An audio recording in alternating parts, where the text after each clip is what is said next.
Aleluias. Aleluia. Aleluia. Glória a Deus. Glória a Deus. Louvado seja o nome do Senhor Jesus. Deus é bom em todo tempo Deus é bom. As misericórdias do Senhor se renovam a cada manhã.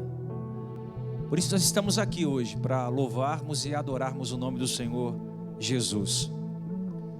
Irmãos, nós tivemos hoje um pequeno atraso devido à nossa conexão aqui na internet. Até quero pedir desculpa a você que se preparou para estar conosco às 18h30, mas com certeza conseguiu ajustar o seu horário aí para estar conosco agora às 21h30, a hora que o nosso culto está sendo transmitido. Tenho certeza que tudo tem os seus propósitos e tudo coopera para o bem daqueles que amam a Deus, não é verdade? Hoje eu quero compartilhar com vocês uma palavra que o Senhor ministrou há muitos anos no meu coração e tem sido para mim um divisor de águas todas as vezes que eu coloco em dúvida ou que eu entro em crise existencial acerca do meu chamado. Eu leio esse texto e eu tenho esperança, eu tenho certeza que Deus trabalha dentro dessa ótica do chamado divino.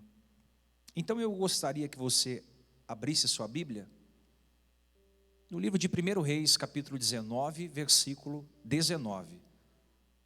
Livro de 1 Reis, capítulo 19, versículo 19. Hoje eu quero falar sobre o chamado de Eliseu. O chamado de Eliseu. 1 Reis, capítulo 19, versículo 19. Amém? Estava pensando essa tarde, a internet é uma bênção, ela nos conecta, né? O canal tem crescido, as pessoas têm assistido às pregações no Brasil e fora do Brasil, mas nada substitui um culto presencial, nada, irmão. É muito edificante poder compartilhar a palavra de Deus com você, é enriquecedor quando a gente tem testemunhos partindo do outro lado da tela, mas não existe nada que substitui um culto presencial, onde a gente pode sentir as afeições das pessoas, receber abraço, sentir a presença do Espírito Santo se movendo aqui no templo. É muito importante o cultuar, por isso que lá em Hebreus diz que muitos deixaram de cultuar, e não tem como a gente deixar de cultuar, porque Deus se move em nosso meio quando nós estamos juntos uns com os outros. Então nós estamos vivendo dias de isolamento nacional, né? E também de distanciamento presencial uns dos outros, mas tem sido dias importantes para a nossa reflexão, para a nossa maturidade, para nós podermos achar dracmas perdidas dentro de casa, no lar, acendermos a lâmpada, varrermos a casa e assim procurarmos com diligência tudo aquilo que nós perdemos dentro do nosso ativismo, né? Global, mundial, onde as pessoas só buscavam dinheiro, recursos, e hoje estão tendo que aprender a conviver juntos dentro de quatro paredes. Então, eu estou torcendo a Deus que em breve isso tudo passe, porque eu já não estou aguentando mais estar longe de vocês. Muitas pessoas me escrevem todos os dias, são centenas de mensagens que eu recebo, de pessoas perguntando quando os cultos vão voltar. Em breve. Tudo tem um tempo determinado por Deus, tudo. O quanto antes, né? Deus está no controle. O importante é você estar seguro aí do outro lado, nós seguros aqui desse lado. Em breve nós vamos ter o tempo inteiro para poder adorar o Senhor. Esse ano não vai terminar da forma que começou, pode ter certeza. Deus tem grandes coisas, amém? 1 Reis 19, versículo 19, só um pouquinho mais de ganho aqui, um dedinho pequenininho.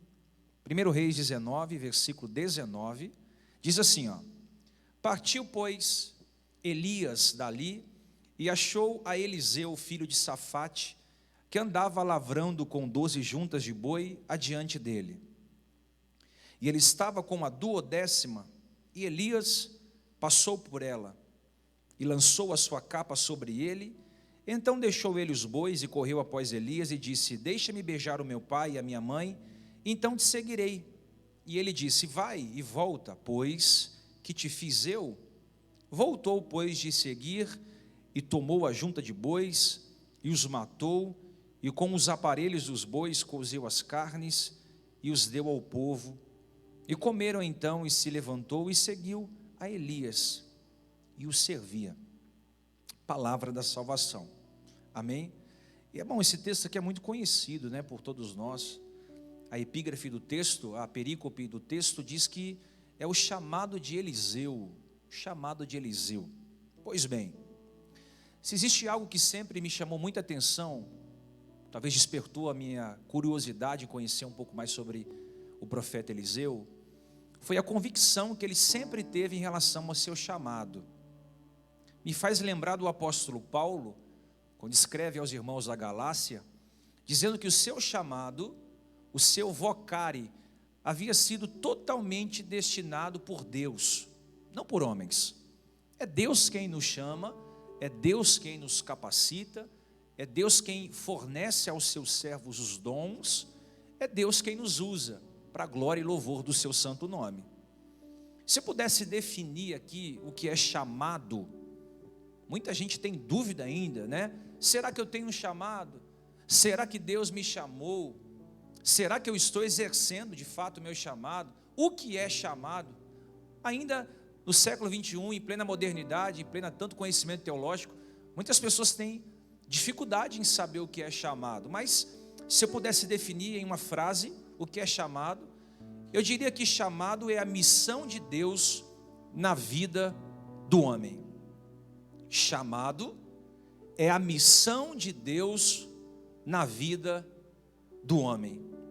É aquilo que Deus chamou o mesmo para fazer. É aquele fogo que arde desesperadamente o nosso peito. É aquilo que nos motiva a sermos uma ferramenta nas mãos de Deus. O chamado é aquilo que Deus faz para os seus filhos poderem propagar o evangelho do Senhor Jesus. Na minha vida, por exemplo, o chamado de Deus na minha vida serviu como um colete salva-vidas. O que é um colete salva-vidas? É aquilo que você usa para se sentir seguro em meio ao alto mar. Você não afunda com colete salva-vidas. Não há risco nenhum quando você usa um colete salva-vidas no quesito afogamento. Na minha vida, por exemplo, o chamado de Deus é como um colete salva-vidas, porque eu já passei por muitos naufrágios. Muitas vezes eu vi o meu barco naufragar, muitas vezes eu vi o meu barco ir a pique, muitas vezes, naquilo que eu posso chamar de vida, eu vi os destroços do navio que eu naveguei. Você sabe o que me segurou? Você sabe o que fez com que eu não afundasse, com que eu não viesse a sepultar o meu ministério? Foi o chamado de Deus na minha vida. Eu me agarrei no chamado, eu abracei o chamado, eu acreditei no chamado, eu investi no chamado, porque Deus havia me chamado. A palavra chamado é quando alguém chama você para estar perto.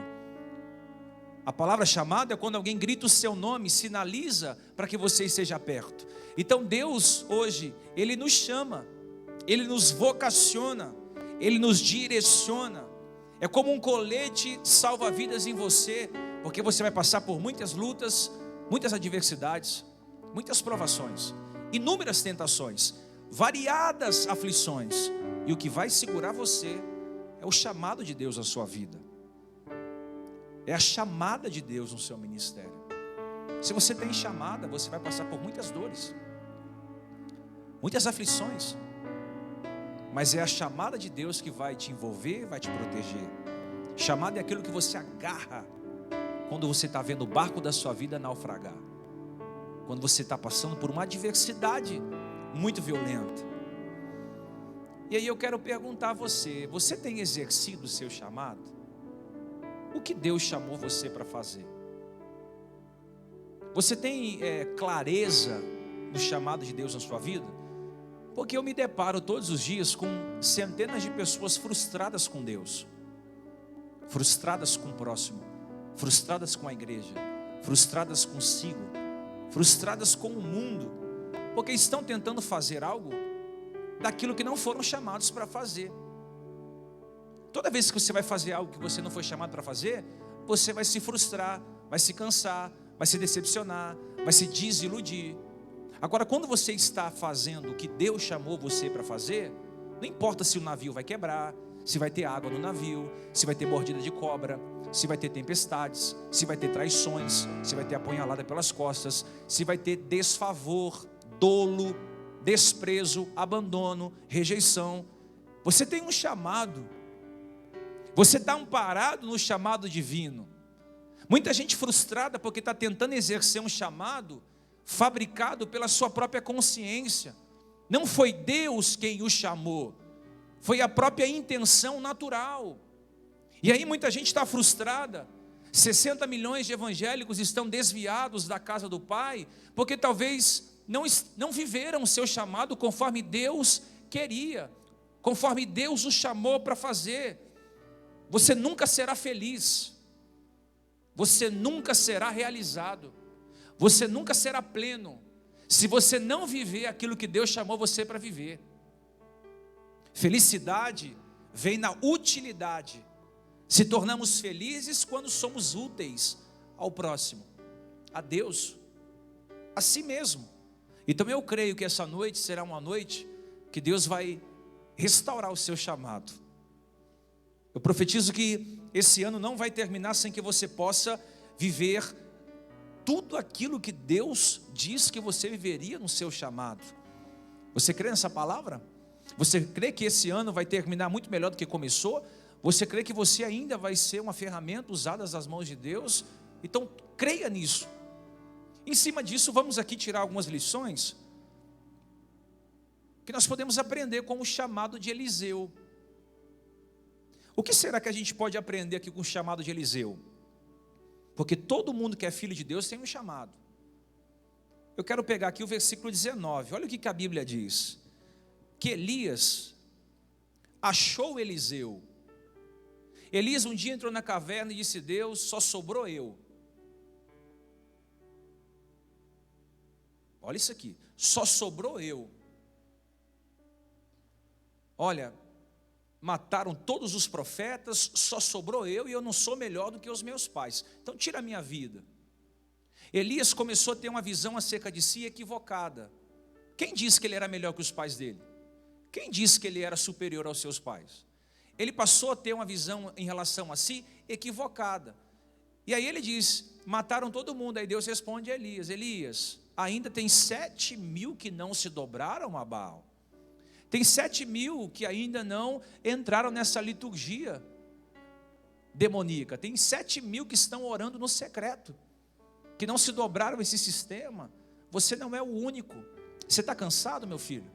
Você está reclamando do seu ministério? Você não está valorizando a oportunidade? Então eu vou ter que te substituir, porque com Deus é assim.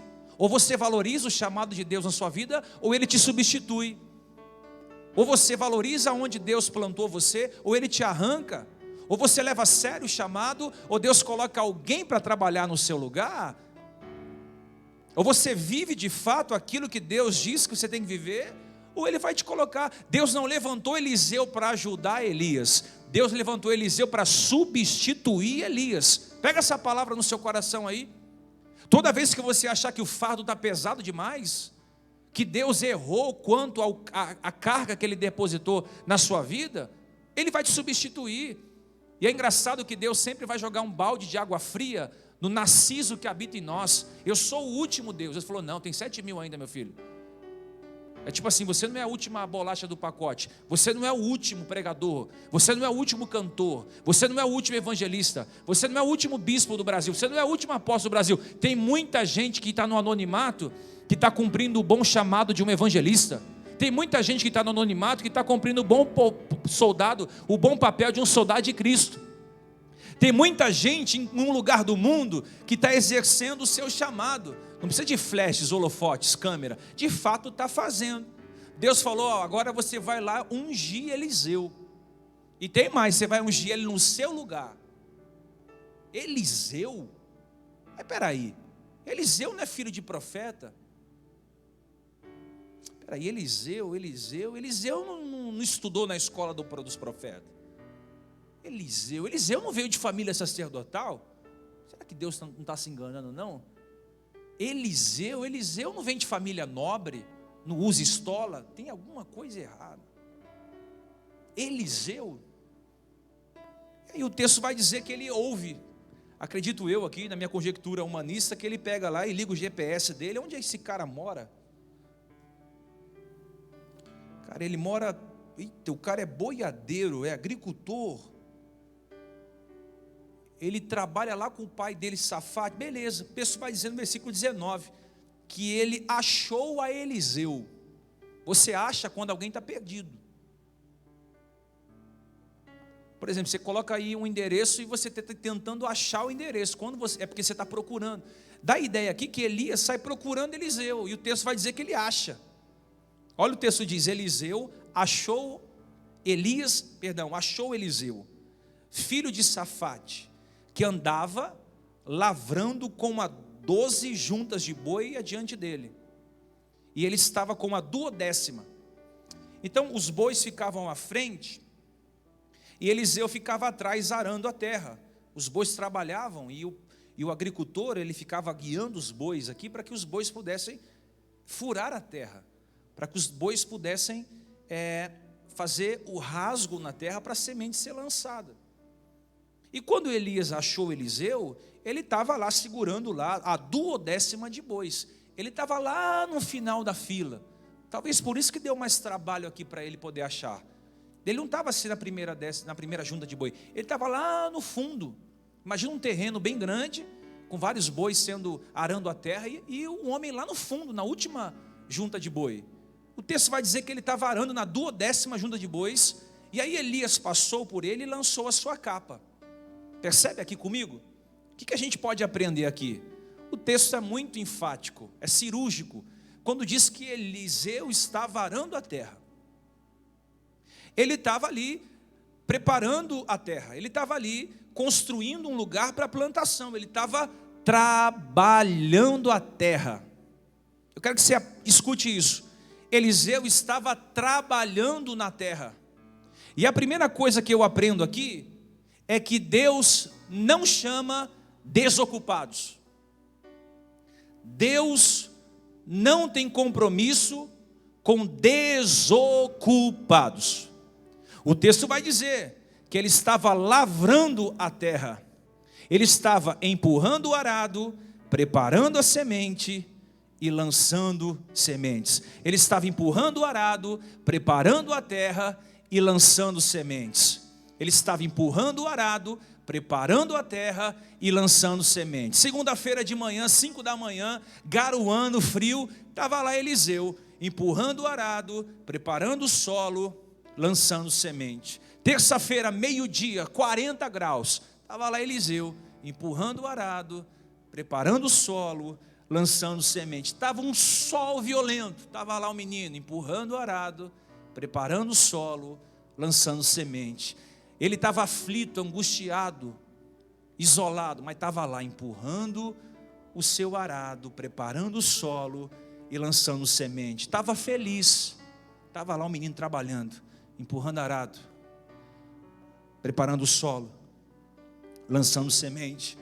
Estava triste, estava lá ele de novo trabalhando, empurrando, abrindo o solo, lançando semente. Estava com as mãos sangrando, cheio de bolha, machucado, mas estava ali trabalhando, preparando o solo, lançando semente.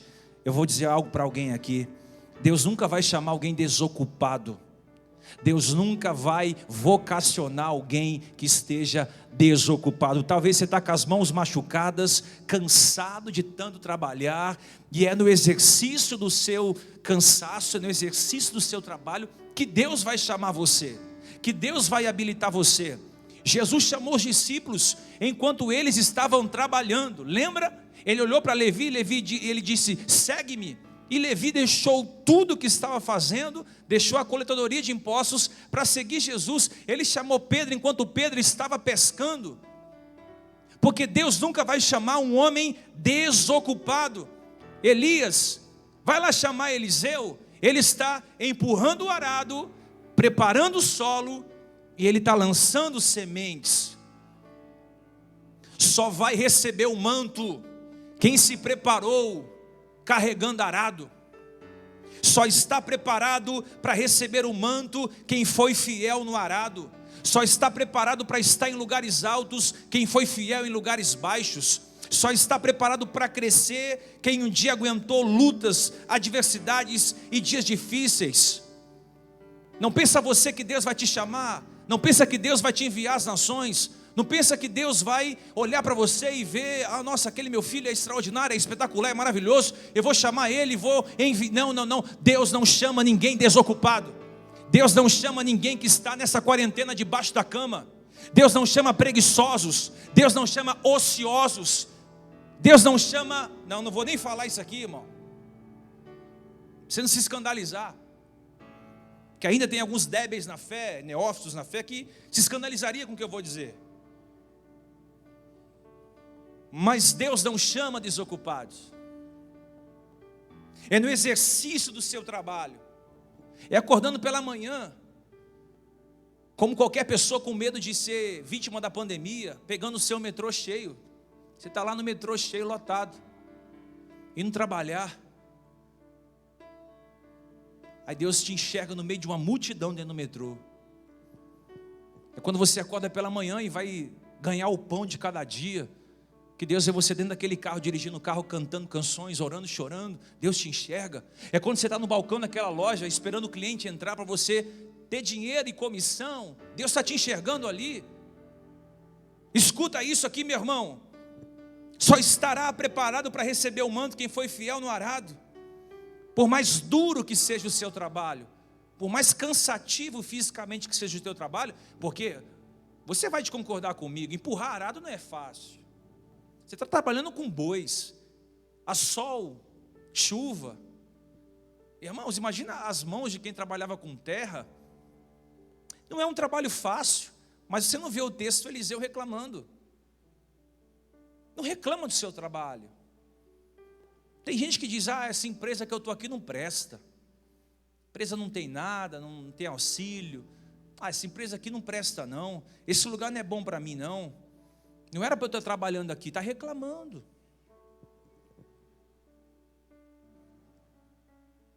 Tem gente que diz, que saco, que chato.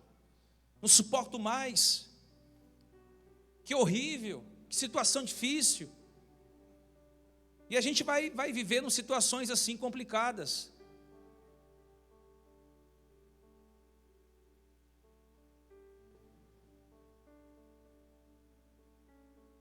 Tem gente dizendo assim, estou trabalhando como doméstica, como diarista, como pedreiro, como pintor, como marceneiro, como encanador, como zelador. Poxa Deus, eu queria mudar de área, não estou legal aqui. Aí a gente vai reclamando. Mas é no exercício do seu trabalho que Deus te vocaciona, que Deus te dá uma direção. Te colocaram para segurar a placa na igreja, segura a placa. Seja o melhor segurador de placa da sua comunidade. Te colocaram para cuidar de crianças, seja a melhor pedagoga infantil. Te colocaram para tocar um instrumento, estude o instrumento, faça um conservatório de música, seja o melhor instrumentista da sua igreja. Colocaram para ficar na cantina, seja a melhor cozinheira, a melhor atendente. Te colocaram para ficar lá no estacionamento, seja o melhor manobrista, o melhor vigia de carro. Porque é no exercício do seu chamado que Deus te vocaciona, que Deus te chama. Você não precisa se sentir envergonhado diante do seu arado. Talvez você mereça estar em um lugar melhor. Talvez você mereça ganhar mais do que você ganha hoje. Mas, quando você é fiel no pouco, Deus se responsabiliza em te colocar no mundo. Continue empurrando o seu arado, preparando o solo e lançando semente. Pastor, mas eu estou abatido demais esses dias. Continue empurrando o arado, meu filho. Continue preparando o solo. Continue lançando semente. Pastor, mas estou com a conta negativa. Cheque especial já estourou. Eu não tenho ninguém pela qual eu possa receber auxílio. Irmão, vai lá empurrando o arado, vai abrindo o solo, vai lançando semente. Vai fazendo o que Deus mandou você fazer. Eu trabalhei 5 anos em uma loja de materiais elétricos. 5 anos. Os 2 primeiros anos foi muito difícil. Eu já contei isso aqui para vocês. Foi um trabalho que eu aprendi a amar com o tempo. E muitas vezes em dias maus eu ia chorar dentro do banheiro. Dias difíceis. Eu trabalhava das das 7h30 da manhã às 6 da tarde, e já pastoreava a igreja menor que nós tínhamos aqui na Lípia de Barros. Eu não tinha muito tempo para estudar, porque eu trabalhava de segunda a sábado. Você sabe aonde era a minha mesa de estudos? Dentro de um banheiro, em cima do vaso sanitário. Onde eu me trancava no banheiro, colocava um papelão e fazia do vaso sanitário a minha mesa de estudos. Durante muito tempo fiz isso. E dentro daquele banheiro eu tive várias experiências com Deus. Porque eu não tinha lugar para estudar, eu estava na empresa, não queria que as pessoas me vissem estudando, não dá para confundir uma coisa com a outra, então no meu almoço eu estudava dentro de um banheiro. Sabe aonde Deus me enxergou? Dentro daquele banheiro. Sabe aonde Deus me chamou? Dentro daquele banheiro. Sabe onde era a minha mesa de escritório? Em cima do vaso sanitário. Dentro daquele lugar, Deus me habilitou, me chamou. Eu sabia que aquele lugar não era por muito tempo para mim, porque Deus tinha um chamado na minha vida. Então Deus me chamou e me tirou de lá, de dentro daquele lugar. Assim como Davi, tirou Davi de trás das ovelhas malhadas. Porque Deus tem os seus caminhos, irmãos. Talvez você está em um lugar que você não queria estar, trabalhando em um lugar que você não queria trabalhar, em uma empresa que você não queria estar. Você está dizendo: Deus, o que eu estou fazendo aqui? Deus fala: eu tenho um chamado para você, mas nunca te chamaria desocupado. Eu sempre te habilitaria no seu exercício, no seu trabalho. Pode perceber, a agenda de um ser humano bem-sucedido nunca vai ficar vazia. Irmão, não tenho tempo para nada, não que eu seja bem-sucedido. Me considero organizado, mas a agenda de uma mulher bem-sucedida sempre está preenchida. De um homem bem-sucedido sempre está preenchido. Pode ver, tenta marcar uma consulta médica com um médico renomado. Difícil, você não vai encontrar horário livre ligando do dia para a noite marcar uma consulta. Você não vai encontrar. Você não vai conseguir falar com, por exemplo, alguém que está se preparando para o mercado de trabalho, ele vai estar estudando. Ele não vai conseguir sair de balada sexta-feira, ele está ali, ó, focado. Todo mundo que tem uma vida bem-sucedida está trabalhando. Tem uma agenda apertada. Porque de manhã ele vai para a faculdade, de manhã ele vai fazer a sua corrida matinal, logo mais ele vai trabalhar, aí meio-dia ele vai fazer um curso online, ele tem uma especialização, ele está desenhando um sonho dele, ele sai de um cliente e vai para outro, ele sai de outro cliente e vai para outro, ele está sempre melhorando. Por quê? Porque um homem bem-sucedido, a Bíblia diz que Deus vai colocar os homens diligentes no meio de reis e príncipes pela sua diligência. Viste um homem perito em suas obras, viu? Um homem bom, eu vou colocar ele no meio de reis, porque ele é bom no que faz. Então, todo mundo que quer crescer na vida, está se especializando em algo, está lutando, está estudando, está com a sua agenda cheia. A geração de hoje só anda com a agenda vazia.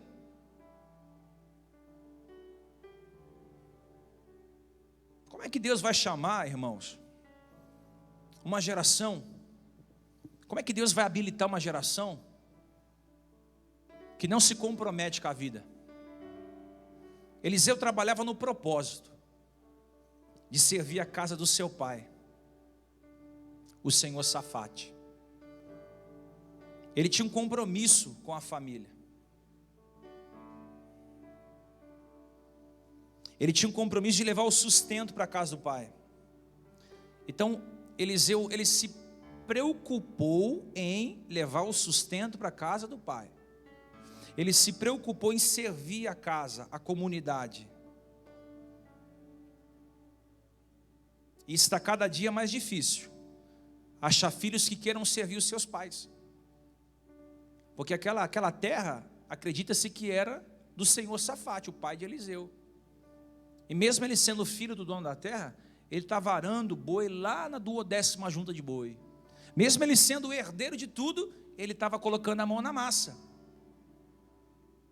Mesmo ele sendo digno da herança, que aquilo ali, porque uma junta de boi já era muito dinheiro, 12ª junta de boi era muito mais. Então, provavelmente, aonde Eliseu trabalhava, acredita-se que era a fazenda de Safate, era tudo dele.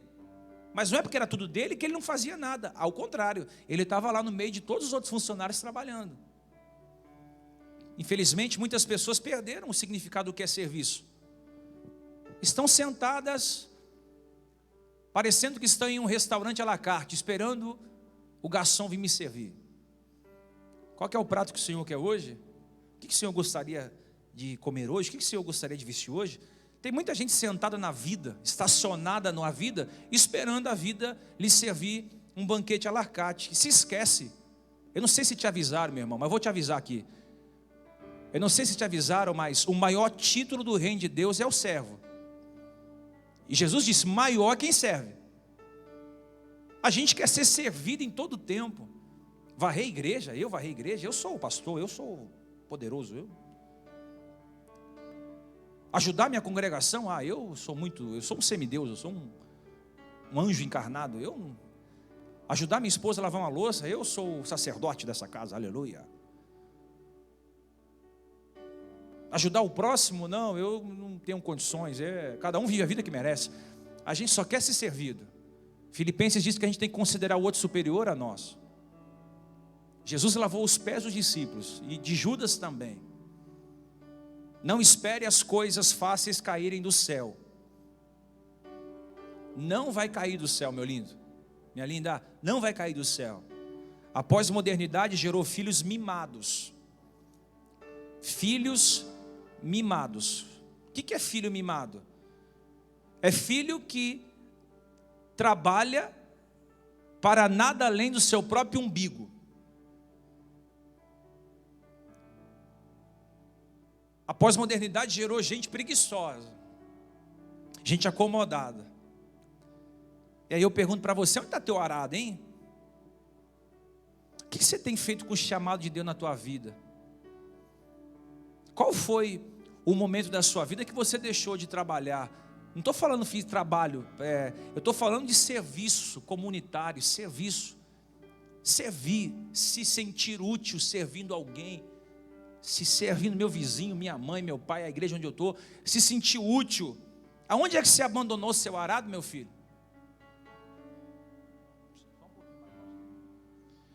Porque Eliseu, escuta aqui, eu aprendo aqui com o pai de Eliseu, eu aprendo. O pai de Eliseu era o senhor Safate, como eu disse. E o senhor Safate vai me ensinar aqui algo lindo. Olha o que ele vai me ensinar. Que não se deve dar nada de mãos beijadas aos filhos, a menos que você queira perdê-los. Ô Eliseu, oi pai, vai cuidar da junta de boi, meu filho. Mas eu sou seu filho. Eu sei que você é meu filho, mas eu não vou te dar nada de mão beijada. Ô pai, como é que é, pai? Tem um monte de funcionário aqui na fazenda. Eu sei, Eliseu, mas eu não posso perder você, meu filho. Vai lá ajudar os funcionários. Você vai ficar lá na última junta de boi. Você vai dar o exemplo. Não é porque você é o herdeiro que você vai fazer o que você quer aqui. Sabe que Safate me ensina? Que se você não quiser perder seu filho, você não deve dar nada de mãos beijadas para ele. Por quê? Porque o filho, por mais rico que seja, por mais bem instruído que seja, por mais bem educado que seja, ele tem que saber o valor das coisas. Na minha época era bolinha de gude, irmão. Era pipa na laje. Era carrinho de rolimã. Fazia pipa com a varetinha de madeira. Eu via minhas primas brincando de bonequinha, elas revezavam entre elas, era uma vida difícil. Hoje o moleque com 10 anos tem iPhone,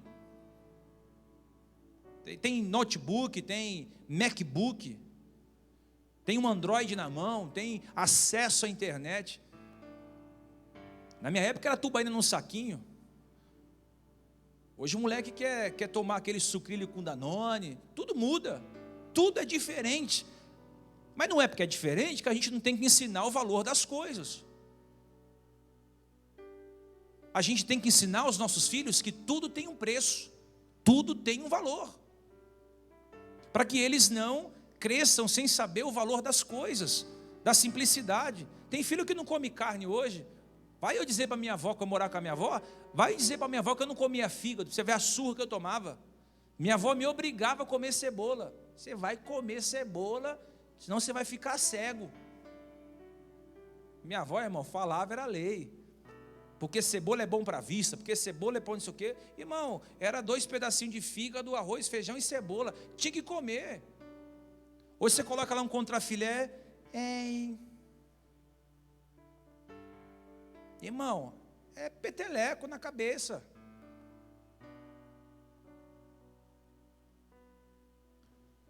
Se você não experimentar o seu filho no arado, você vai perdê-lo. Estou falando como pastor agora. Se você não experimentar os seus filhos no arado, vocês vão perdê-los. Quem não experimenta o filho no arado, meio-dia, só queimando, vai empurrar arado, meu filho. Vai abrir o solo. Pai, minha mão está doendo, não tem problema, vai, continua. Vai lançando semente.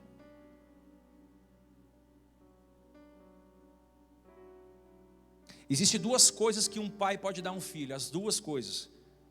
Primeiro é amor. O pai nunca pode negligenciar amor, a mãe nunca pode negligenciar amor. Segundo, disciplina. Se você quer que o seu filho amanhã não seja um delinquente, que a sua filha não seja uma meretriz, dê amor a ela e disciplina ela. Dê amor a ele e disciplina ele. Se eu não quero que os membros que congregam aqui cresçam com ambições egoístas, interpessoais, para que não sejam vítimas do engano e do engodo, eu preciso testá-los no arado. Por isso muita gente não gosta de mim, eu não estou nem aí se você gosta ou não, nunca tive.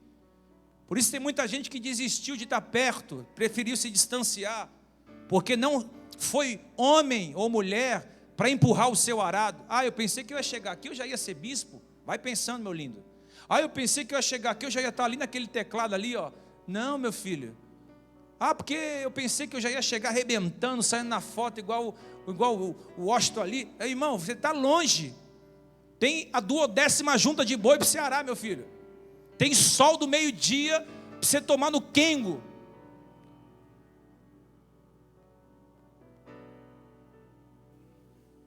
Tem muita mão na obra para você pôr.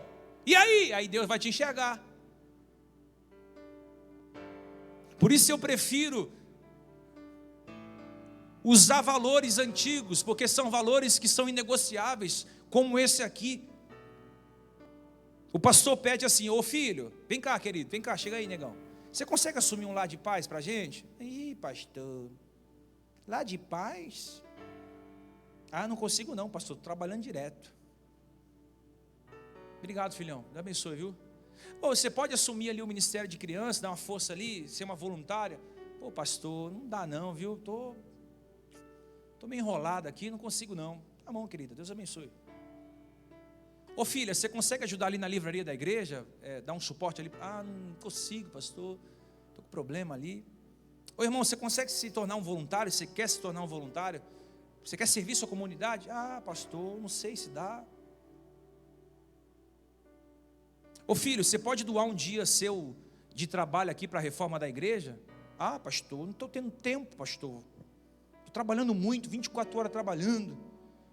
Irmão, eu garanto que você assistiu umas 20 séries Netflix. Eu garanto para você que você está enfurnado aí, só engordando, aumentando a sua diabetes, se tornando sedentário, mórbido, viciado em Netflix. Isso eu garanto. E eu estou falando aqui com muito carinho para você, amado. Geração Nutella. O patrão pede: você pode fazer uma hora extra hoje, filho, de 2 horas? Eu tenho que ir embora, eu não consigo fazer hora extra hoje. Meu irmão, olha o tanto de desempregados que tem. Você não consegue ficar 1 hora a mais na hora extra, 2 horas a mais na hora extra. É tempo de você chegar na empresa 6 da manhã e sair meia-noite. Você tem que ser o primeiro a chegar e o último a sair. Você consegue trabalhar de sábado? Porque eu vou precisar de... sábado não dá, porque eu tenho um compromisso já agendado há 6 meses antes. Você consegue fazer isso aqui além de você estar fazendo? Eu sei que o salário não está compatível, mas você consegue ajudar a gente aqui agora? Não dá, não fui chamado para fazer isso. Irmão, e a gente vai dando desculpa. Eu vou dizer para você, não é o que você gosta de fazer, é a missão que foi dada a você fazer. Tem muita coisa que eu faço que eu não gosto, mas a missão dada é missão, já dizia minha avó lá atrás: filho, missão dada é missão cumprida. Hoje não, hoje eu não sei se eu posso falar isso aqui não. Posso ou não posso? Me ajuda, vocês estão aí, pode falar ou não pode? Aonde foi parar seu arado? Os homens hoje trocaram seus arados por videogame, por sites pornográficos, por churrasco entre amigos, por Facebook, por Instagram, por carro, por moto, por hobby. Veja, o cara está ali empurrando um arado, conduzindo a família dele, guiado, empurrando os seus sonhos, lutando pelo dia melhor, lutando para isso passar, ajudando a família, ajudando a igreja dele. Não, ele trocou tudo isso que é importante, aí fica no videogame o dia inteiro, fica na Netflix o dia inteiro, fica transitando por sites pornográficos o dia inteiro. Depois vem aqui o casamento destruído. Pastor, ora por mim, pastor, porque eu estou num vício. A minha mulher me pegou ali, meia hora de banho, e aí está complicado lá em casa. Irmão, o que eu posso fazer? Cadê o teu arado, meu filho?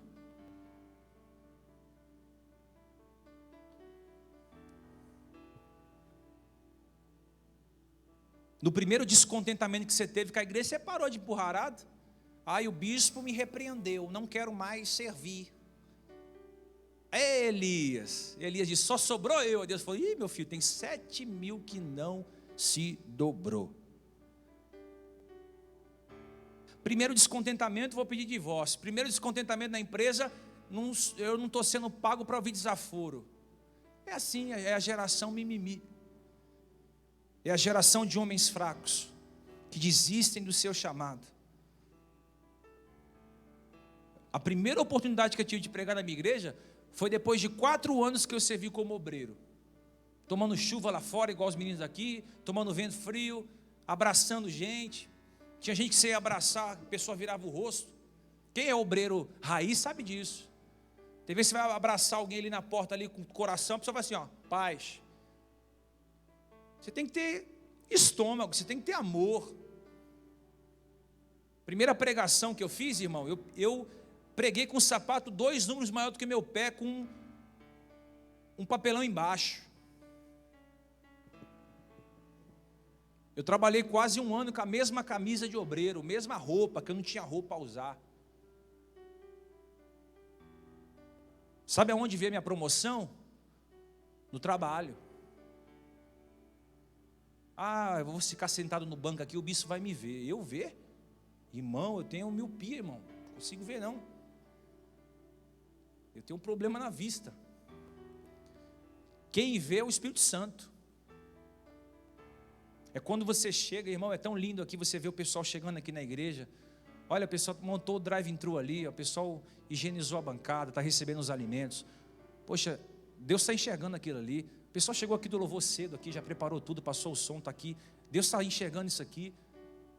Os meninos fizeram de tudo hoje para o culto ser num horário, não conseguimos, mas chegaram cedo, prepararam o ambiente para Deus. Deus está enxergando tudo isso.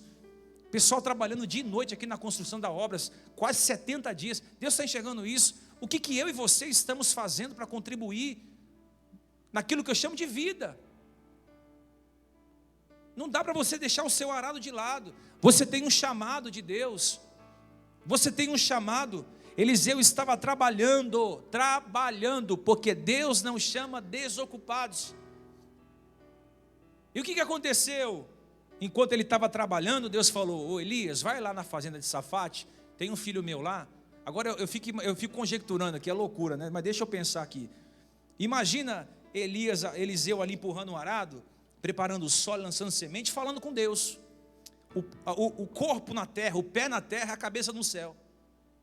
Vai dizer que você nunca estava trabalhando assim, pensando em Deus. Imagina Eliseu lá empurrando o arado e a mente dele lá no céu. Deus, eu quero ser profeta. Aí imagina lá no céu, um anjo pegando lá, vamos conjecturar aqui. Recebi um e-mail aqui, ô Miguel. Que e-mail que é? É de Eliseu. O que ele está escrito no e-mail aí? Que ele quer ser profeta. No outro dia, mais um e-mail chega. Mandou mais um e-mail aqui o boiadeiro lá, o agricultor. O que ele mandou? Que ele quer ser profeta. Rapaz, o homem é persistente, hein? Aí Deus coloca no coração de Elias e Elias vai ungir ele. Por quê? Porque ele estava com o corpo na terra, o pé na terra, mas a cabeça estava no céu. É tempo da gente se ligar nas coisas de Deus. É tempo da gente se ligar nas coisas de Deus. Para de correr atrás do manto. Se você tem chamado manto, vai vir até você. Para de ficar correndo atrás das coisas. Só fique na sua posição. Diz a Bíblia o quê? Que as bênçãos seguirão aqueles que creem. O dinheiro bate na sua porta, irmão. A porta vai abrir. O recurso vai chegar. É só você estar na sua função, fazendo aquilo que Deus chamou você para fazer. Você vai ter um network, você vai conhecer alguém que vai te indicar para alguém. Vai acontecer alguma coisa. O que você não pode agora é parar no tempo, no acostamento.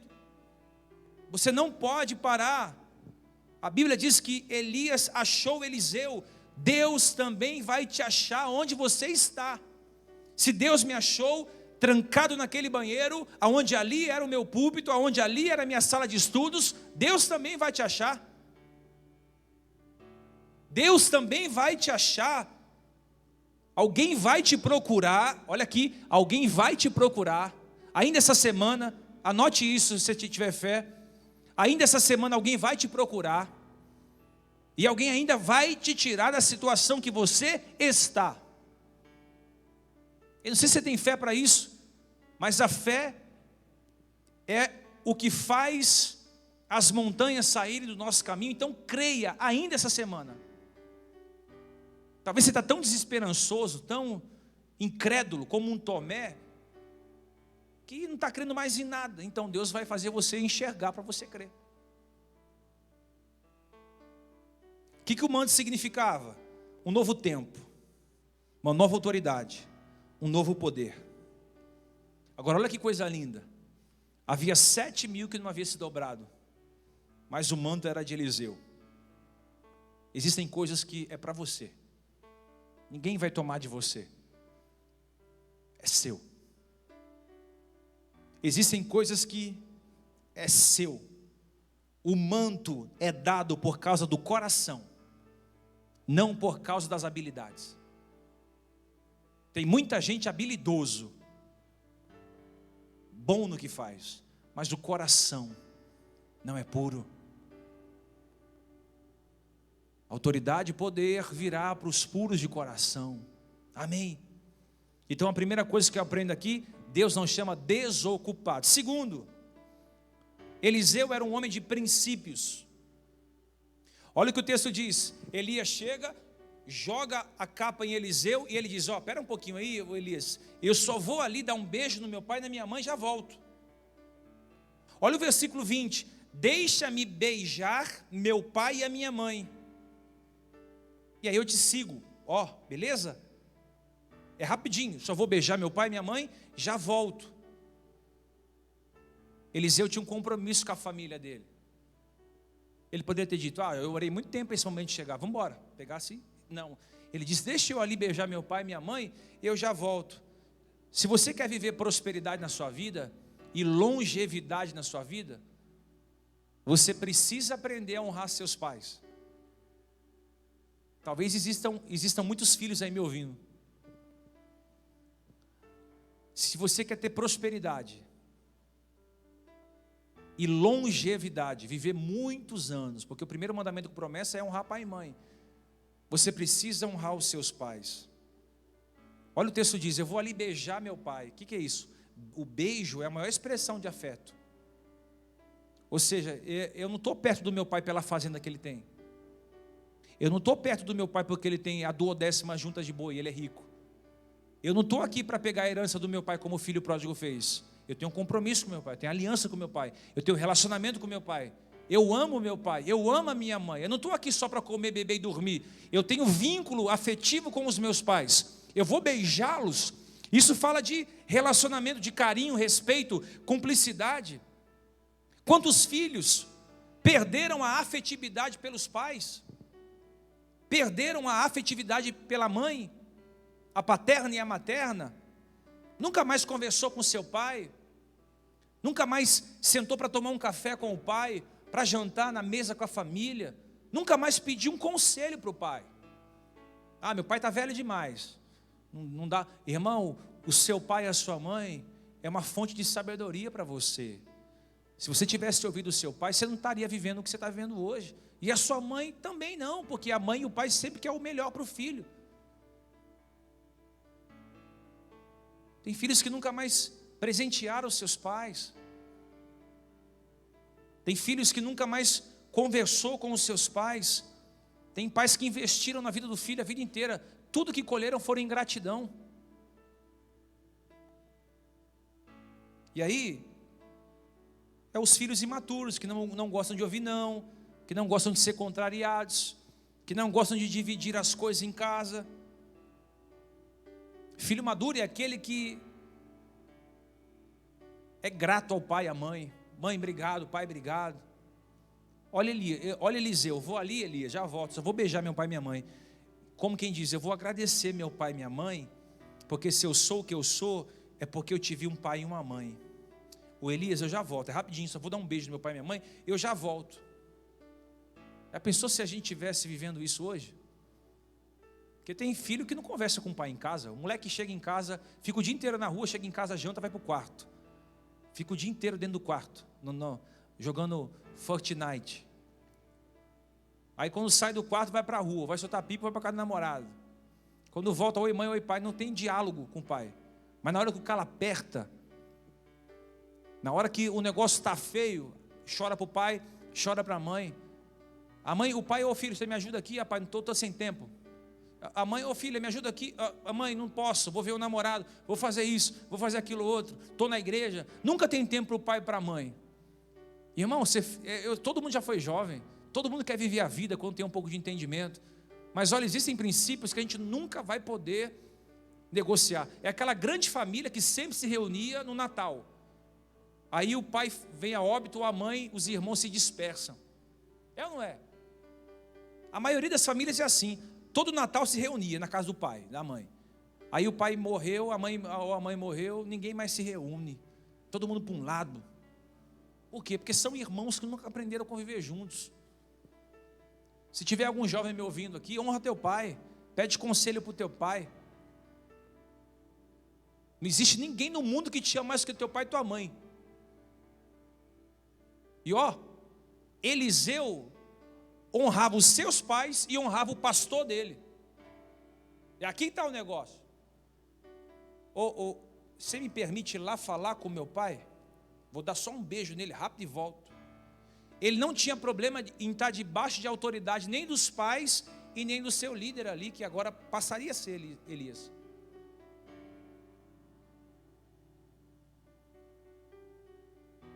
Ele honrou a autoridade. Ele honrou a autoridade do seu pastor. Você me abençoa, estou indo lá. E o dos pais. Então, se você está trabalhando, por exemplo, dentro de uma empresa, você tem que honrar teu diretor. Você tem que honrar teu gerente. Não tem, mas o cara é chata, é ignorante. Não interessa. Tem que honrar o diretor, tem que honrar o gerente, tem que honrar o supervisor. Mas o supervisor aqui não me vê, só me humilha. Tem que honrar. É na honra que se encontra a promoção. Mas meu pai só briga comigo, pastor. Minha mãe só discute comigo, pastor. Tem que honrar teu pai e tua mãe. Se você hoje está empregado em uma empresa, honre teus patrões. Se você está casado, a mulher deve honrar a esposa, o marido e o marido deve honrar a esposa. É um honrando o outro, se submetendo ao outro. Está morando com seus pais ainda? Tem que honrar, tem que ajudar, tem que construir junto. Está congregando em uma igreja? Irmão, a igreja não parou. Então, se você congrega em uma igreja, você precisa se submeter à autoridade que Deus constituiu sobre a sua vida. Às vezes você vai ouvir o que você não quer.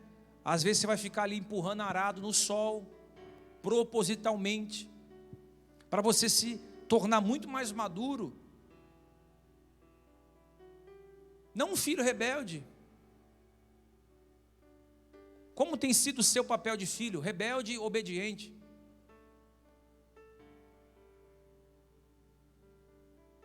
Você precisa aprender a estar debaixo de autoridade.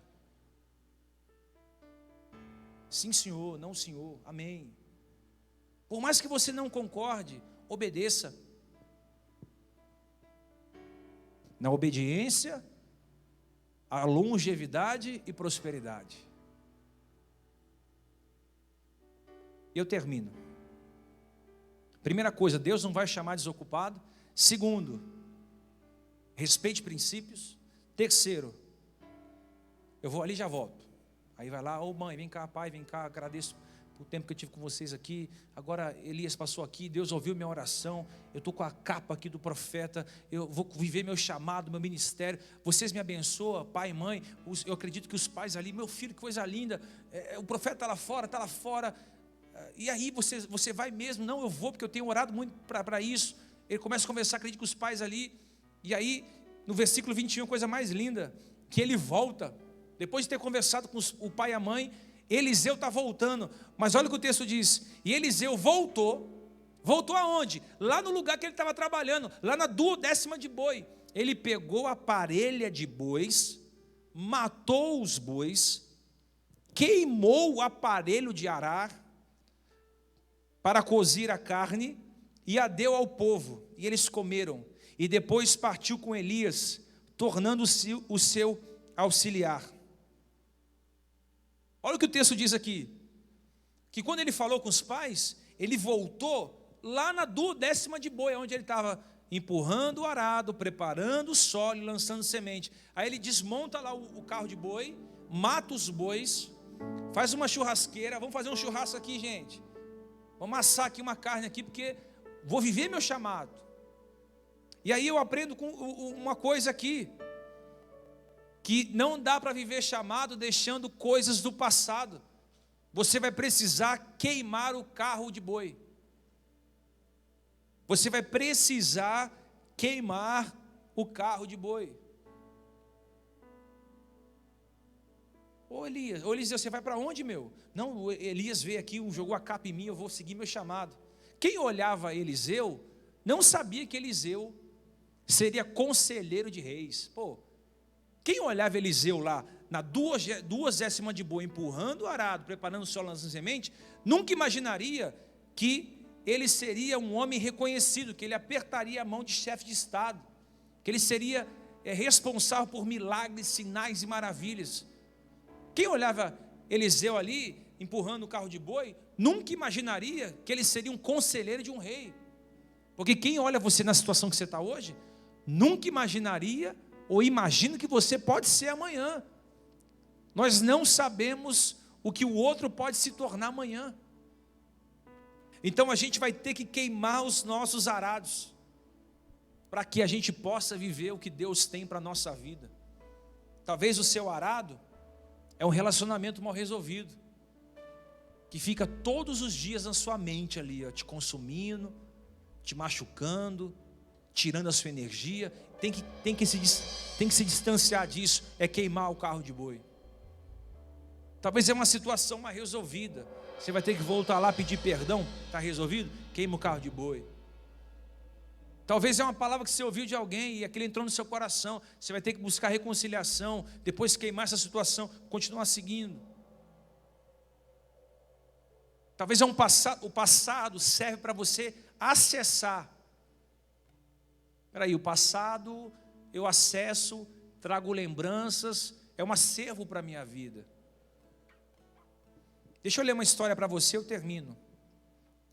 No ano de 1519, um explorador espanhol chamado Hernán Cortés, ele zarpou para o México com uma frota de 11 navios, 13 cavalos, 110 marinheiros e 553 soldados.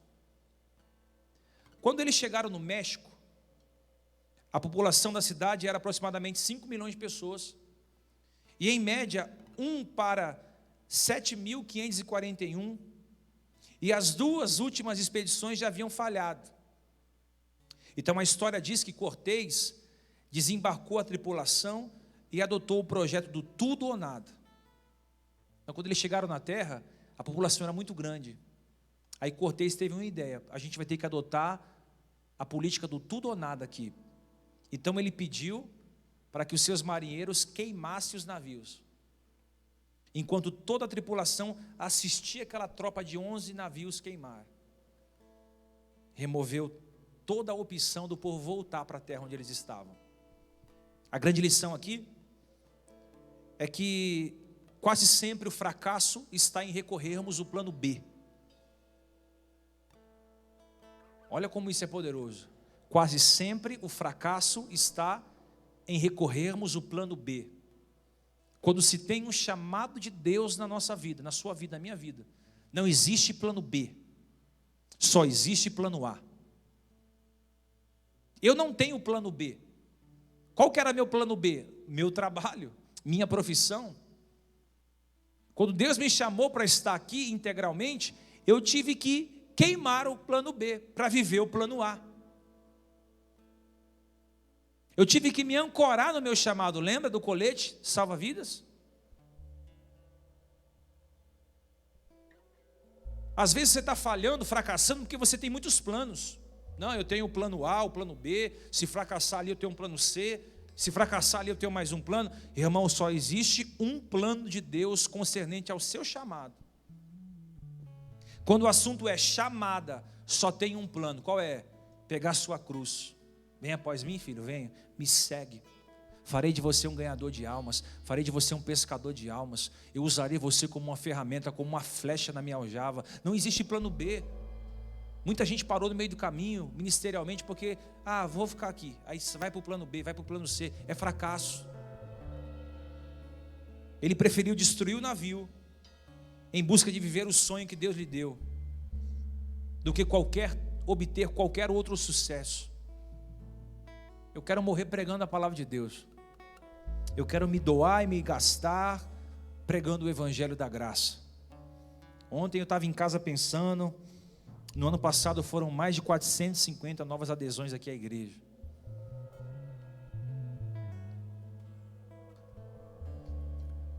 Pessoas de todos os lugares sendo alcançadas pela palavra de Deus através da internet. E Deus, e muitas vezes, irmão, não vou mentir para você, muitas vezes diante da pressão, da dificuldade, da opressão, da rejeição, da apunhalada, eu pensei, eu vou voltar atrás. Eu vou voltar lá para o meu trabalho, eu vou voltar a trabalhar, porque as coisas não tá muito difícil aqui, não está dando certo. E toda vez que eu pensava em acessar o plano B, eu via meu navio queimando. Poxa, eu queimei essa oportunidade, eu queimei essa porta, não tem como eu voltar. Você sabe por que Davi nunca voltou atrás? Você sabe por que Eliseu nunca voltou atrás? Sabe por que nunca Ezequiel, Daniel, Obadias? Você sabe por que os profetas Moisés nunca voltou atrás? Porque eles não tinham um plano B. Você sabe por que Paulo nunca voltou atrás? O cara apanhava, tinha que descer de cesto, navio afundava, pedrada, cobra picando. Sabe por que ele nunca voltou atrás? Porque ele não tinha um plano B, ele só tinha o plano A. Qual que é o plano A? Me entregar como oferta de libação a Deus. É completar minha carreira, guardar fé, olhar para o céu e dizer, Senhor, até aqui eu fiz o que eu pude. Quero convidar você aí que está me ouvindo a queimar os seus navios. Queime hoje o navio de um relacionamento mal sucedido, queime. Queima hoje, meu irmão, aquela porta que você passou e causou muitos danos emocionais em você não quer mais, você quer, queima isso. Queime os seus maus costumes, seus vícios, seus maus hábitos, a sua preguiça, a sua inércia, a sua ociosidade, a sua insubmissão aos seus pais. Queime esse carro, queime esses navios. Queime essa culpa que você sente na sua mente. É um navio, queima ele. Diz, Deus, eu não quero mais acessar isso aqui. Eliseu queimou as juntas de boi, o seu arado, e disse, agora eu vou viver totalmente para Deus. Eu vou viver totalmente para fazer a vontade do Senhor.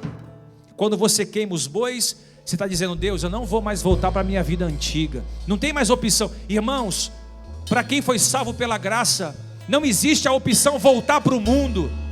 A quarentena não desvia ninguém, só revela os desviados que já estão desviados dentro dela. Meu irmão, em nome de Jesus, 90 dias aproximadamente, 90 dias distante do templo, já foi capaz de desviar você do propósito de Deus.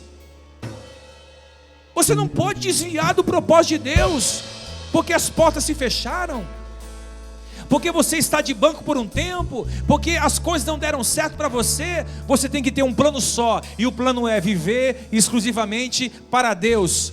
Já não vivo mais eu, mas Cristo vive em mim. E hoje a vida que eu vivo para glorificar o nome do Senhor dos Exércitos.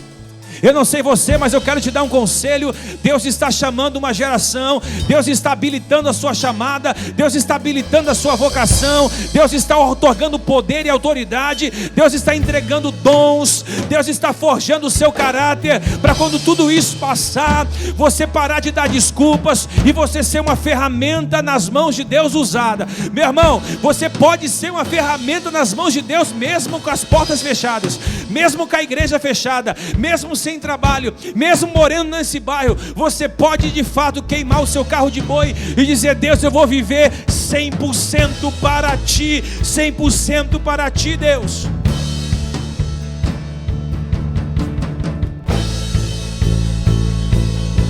Essa noite é a noite de queimar os navios. Essa noite é noite de você receber porção dobrada do poder de Deus. O que queres? Porção dobrada do poder de Deus. Os sonhos de Deus são maiores que os teus, tão grandes que nem pode imaginar. Não desanime, filho, eu vim te consolar. Nas minhas promessas, volte a acreditar.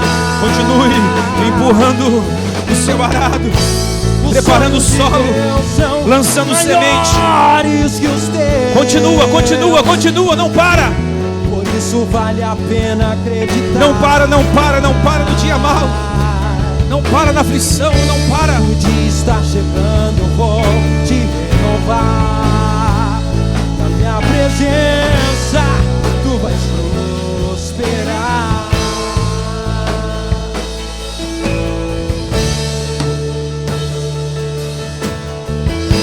Você devia se alegrar. Isso!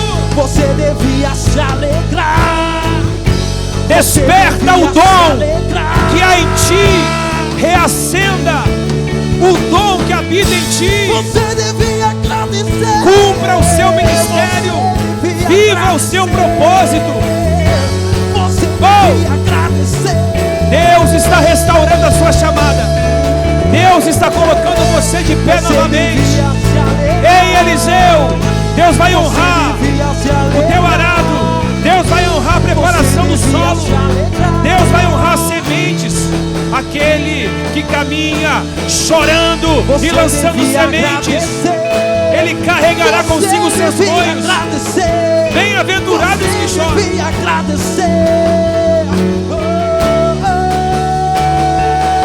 Põe a mão no seu coração e na sua casa. Os sonhos de Deus são maiores que os Olha isso. teus. Os sonhos de Deus são maiores, Tão grandes que nem pode imaginar. Deus vai acender o fogo da tua chamada hoje. Não desanime, filho. Deus vai polir a flecha. Nas minhas promessas. Nós não sabemos quanto tempo de vida nós temos. Então permita ser usado por Deus. Os sonhos Permita. de Deus são maiores. Permita seguir Elias. Vai viver o chamado na tua vida. Por isso vale a pena acreditar. Não desista, não desanime pelos homens, não pare pelos homens. Está chegando, vou te renovar. Continue ali empurrando o seu arado. Na minha presença. Ô pastor, mas está difícil, continue empurrando o seu arado. Prosperar. Ô pastor, mas eu estou tendo que abrir o solo. Vai abrindo o solo, vai lançando sua semente, vai empurrando o arado. Dia mal empurra o arado, vai preparando o solo, vai lançando a sua semente. Está feliz? Vai empurrando o arado, vai preparando o solo, vai lançando sementes. Está abatido? Vai empurrando o seu arado, vai chorando, vai regando o solo com as suas lágrimas e vai lançando sementes. Está sozinho? Vai empurrando o teu arado, vai abrindo o solo, vai lançando sementes. Foi traído? Vai empurrando o seu arado, vai abrindo o solo, vai lançando sementes. Um dia Deus vai olhar do céu e vai dizer: eu achei o meu filho. Igual a Bíblia diz: eu achei Davi, e com o meu santo óleo eu ungi. Estou cansado, Pai, preciso ver nas tuas promessas pra continuar. Ei, Deus! Eu sei que me livraste das acusações, mas estou cansado de chorar. Espírito Santo, vem me renovar. Só tua presença pra me alegrar.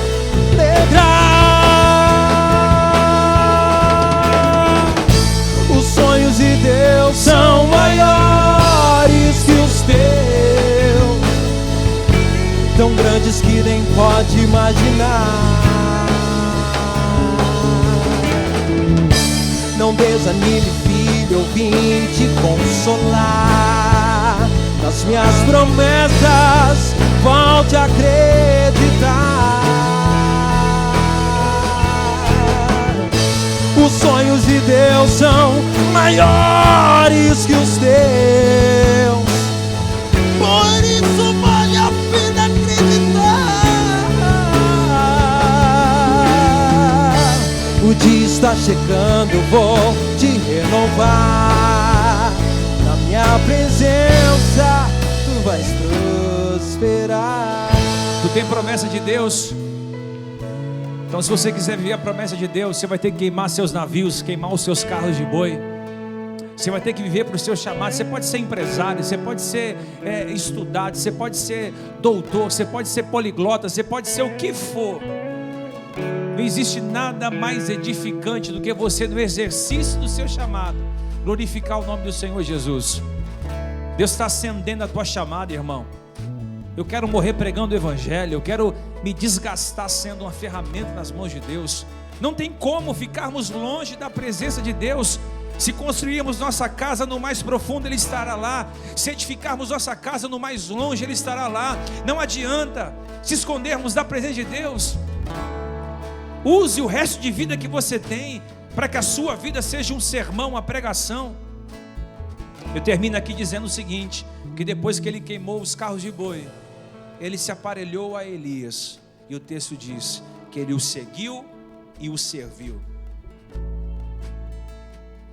Quando você aprende a ser servo, você pode ter a capa, a porção dobrada, você nunca vai esquecer de onde você saiu. Quanto mais alto você chegar, mais humildade você tem que ter.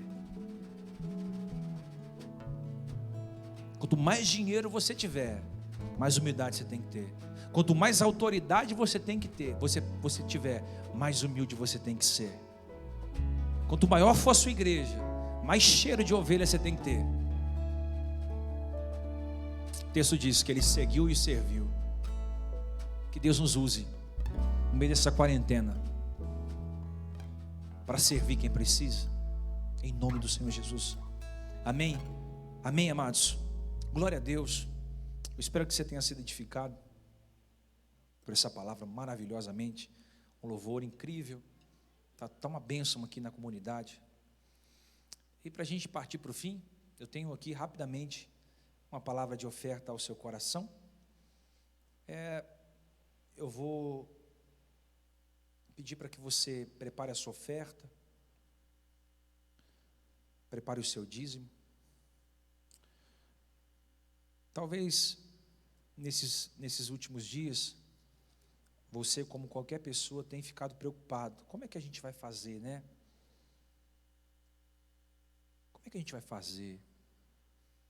O Brasil em crise, essa briga política, tanta gente desempregada, comércios fechados. Irmão, Deus deu uma palavra para você, lá no início da quarentena, que você ia prosperar na crise. Que você ia prosperar na crise. E é tão maravilhoso quando você vê os testemunhos chegando de várias pessoas, não foram uma nem duas, foram várias pessoas, que mandaram mensagens lá dizendo: olha, bispo, por incrível que pareça, eu consegui prosperar na crise. Eu tomei posse da palavra, eu vivi a palavra, e eu estou crescendo financeiramente, eu estou prosperando. Porque prosperidade não é abundância, prosperidade é ausência de qualquer necessidade. Imagina Deus, Ele quer presentear os seus filhos, mas Ele precisa que os seus filhos tenham maturidade para poder usufruir. Vamos dar um exemplo aqui, que você vai numa festa de aniversário, aí está lá o bolo, né? Aqueles bolos maravilhosos de festa de aniversário. Para quem que você dá o primeiro pedaço? Para quem que você dá no seu aniversário? O primeiro pedaço do bolo vai para quem? Geralmente vai para quem você mais tem afinidade, mais ama. E a mesma coisa com Deus. O primeiro pedaço do nosso bolo, daquilo que Deus concede a nós, do nosso momento de alegria, tem que ser para Deus. Salomão entendeu isso logo no início do seu ministério. Ô Salomão, o que você quer de mim? Eu quero sabedoria. Deus ficou tão impressionado com o pedido de Salomão. É isso mesmo que você quer, meu filho? Eu quero sabedoria, porque o povo é muito grande, e eu queria apacentar esse povo aqui com sabedoria e entendimento. Deus falou: por que você não pediu outra coisa, mas pedisse sabedoria para cuidar do meu povo? Vou te dar riqueza, vou te dar poder e fama. Quando a gente sabe pedir a Deus, Deus dá além do que a gente pediu. Então, em uma crise como essa, existem pedidos que nós fazemos a Deus, e Tiago diz que quem não tem sabedoria, peça a Deus, que Deus a dá, deliberadamente. Diz também que muitos dos nossos pedidos e orações não são atendidos, porque a gente pede para realizar o desejo da nossa carne, não são atendidos. Mas quando a gente pede para glorificar o nome do Senhor Jesus, Deus abençoa. Irmão, a gente está vendo cada milagre aqui na comunidade, que é impressionante. Vai fazer quase 90 dias que a igreja está fechada. E você sabe que a igreja, ela é uma instituição como qualquer outra. Tem água, tem luz, tem telefone, tem internet, tem o aluguel, tem inúmeras despesas, nababescas despesas. E nessa hora, muitos dos que se dizem fiéis, fizeram o retrocesso. Não, eu vou abandonar, vou deixar de lado, eu vou largar meu arado. Ao contrário, muitos continuaram empurrando o seu arado. E aqui está o segredo para prosperar, é você continuar empurrando o seu arado. Talvez as sementes não são tantas, mas elas são constantes. Eclesiastes diz que você nunca sabe qual é a semente que vai dar certo. Por isso você nunca pode deixar de semear. Porque se você olha para o vento, você não semeia. Diz o que a Bíblia lá? Quem olha para o vento não semeia. Quem olha para o cenário atual do Brasil não semeia. Mas quem olha para o céu, porque no céu não tem crise. No céu não tem crise, irmão. Tem coisas que você pensa e Deus coloca no coração de outra pessoa para realizar o que você pensou. Foi muito engraçado aqui foi ontem mesmo. Foi ontem. Ontem foi sábado, né? A gente estava trabalhando aqui na igreja. Eu sempre conto essas coisas porque é para edificação da sua fé. E aí veio um pessoal aqui na igreja, olhou: poxa, está ficando legal demais e tal. Até onde vai o piso aqui da igreja? Eu falei: aí o Tiago estava aqui e disse: olha, o piso vai até aqui. Aí o irmão falou: está até aqui. Aí pegou o Tiago, saiu com o Tiago, foi no depósito de construção e mediu o piso, o restante do piso todo. Aí voltou e mandou uma mensagem, disse: bispo, eu comprei o piso inteiro do corredor, eu não perguntei para você porque eu sabia que você ia dizer que não precisava. Irmão, eu estava pensando nisso, falei: meu Deus, a gente tinha que colocar o piso até lá fora, né? Ia ficar tão legal. Deus colocou no coração da serva de Deus para dar o piso, mas chegou um monte de coisa. Sabe o que é isso aqui, irmão? É o cuidado de Deus com a nossa comunidade. É gente chegando aqui trazendo cesta básica. Veio uma irmã aqui que morreu, perdeu o filho. Tinha 5 dias que o filho dela havia sido sepultado. Ela veio aqui com uma cestinha básica, uma senhora de 80 anos. Olha, eu estou ouvindo o culto pela internet, eu vim trazer a minha cesta básica. Uma senhora de 80 anos.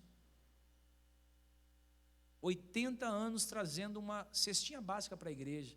Olha a contribuição generosa da irmã.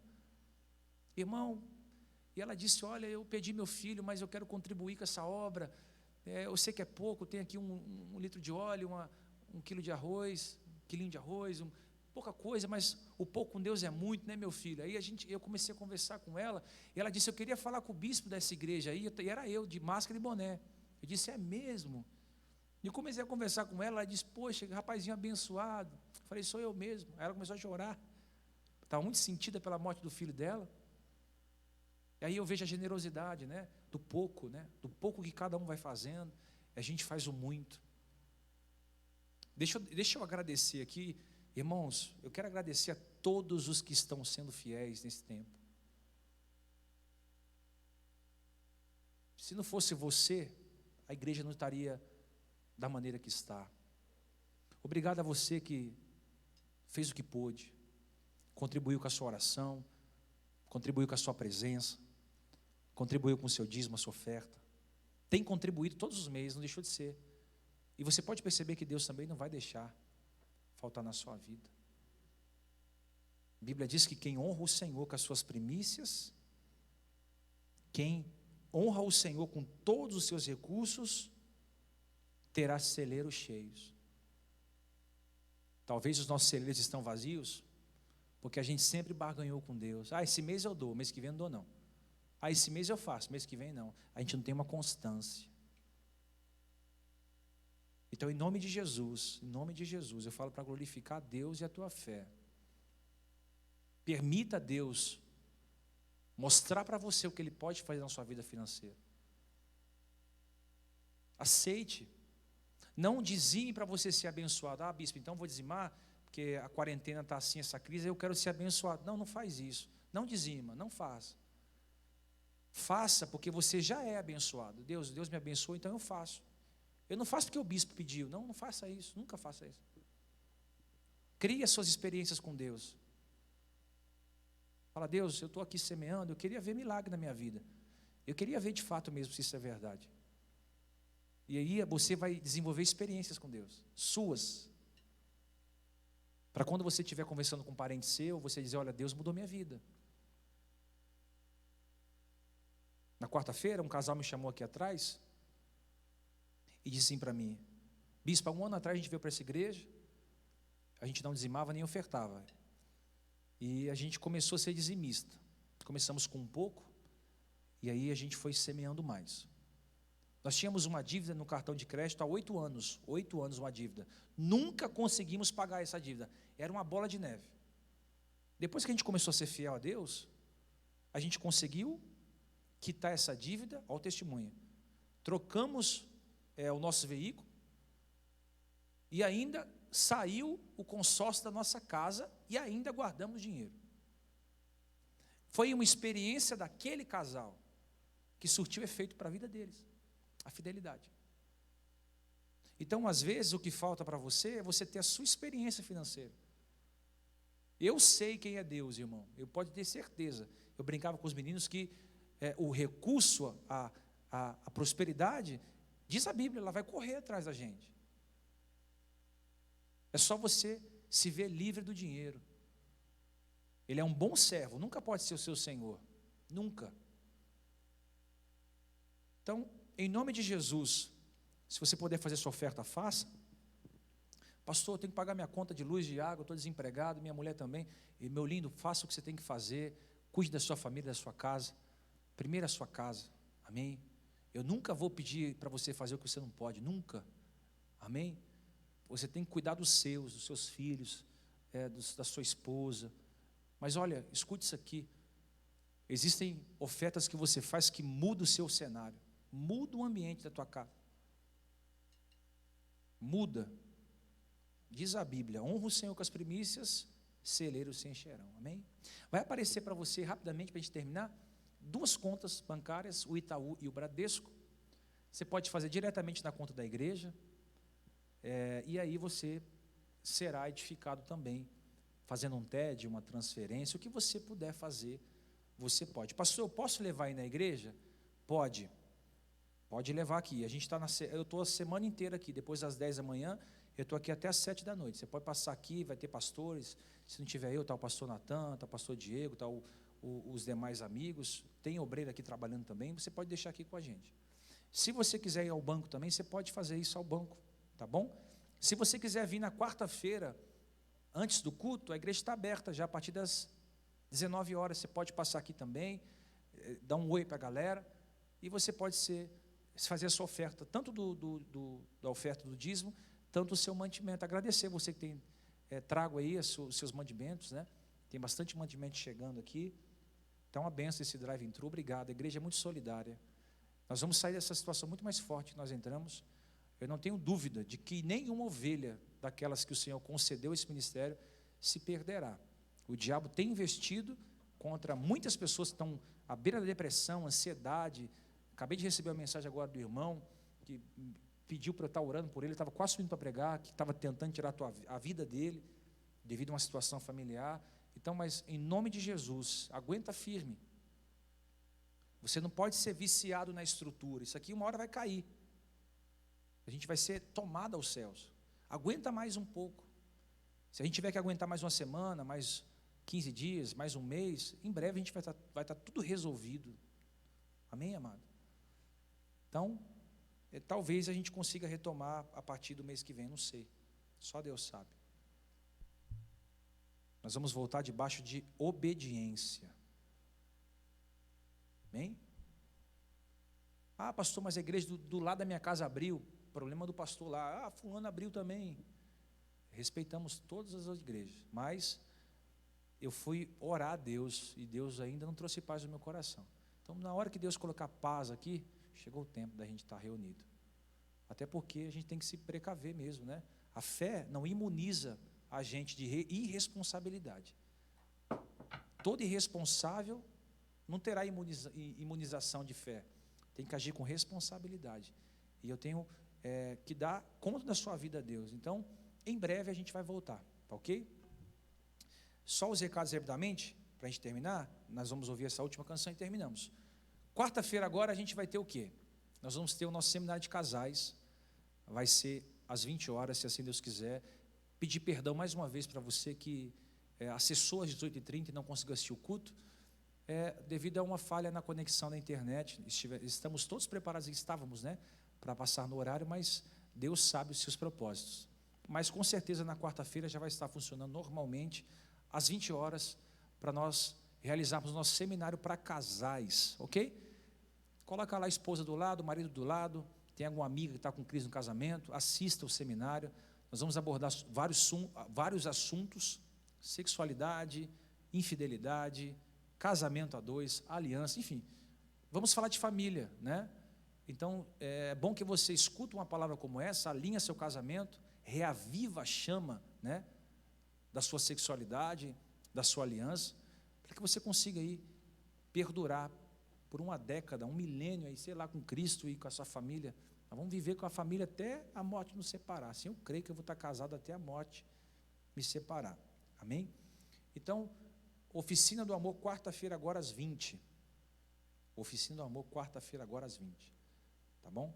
Vamos ficando por aqui. Obrigado, banda maravilhosa. Adriano, Washington, obrigado. Gui, obrigado. Igor, muito obrigado. Pessoal do som, Maurício aí, Heleno, Aninha, obrigado, viu, Fernanda? Muito obrigado, Michel. Deus abençoe todo esse pessoal trabalhando aqui, o pessoal está ali fora também, com os obreiros recebendo os alimentos. Muito obrigado, porque vocês fazem desse culto aqui um culto de excelência para Deus. Vou ficando por aqui. Um beijo no seu coração. Mais uma vez, perdoa-me pelo horário. Que o Senhor abençoe a tua vida, a tua fé, e que acrescente sabedoria e longevidade na tua vida. Com o amor de Deus, a graça do nosso Senhor Jesus Cristo, as ricas e doces consolações do Espírito Santo, possa estar presente na sua vida, e você diz amém. Deus abençoe.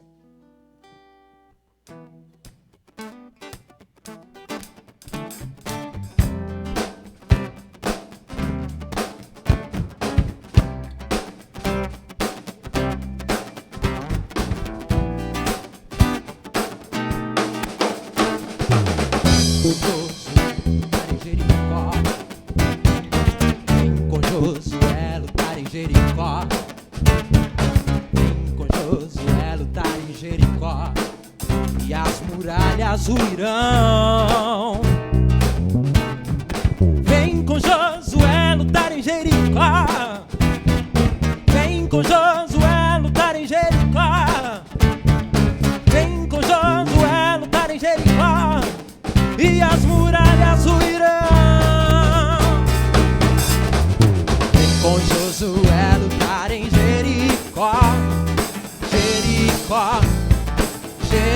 Jericó.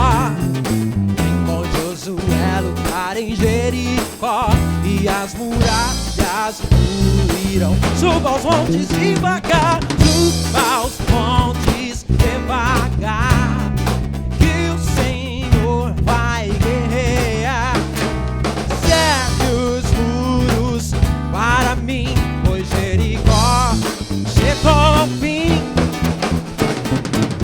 Com Josué lutar em Jericó, Jericó, Jericó.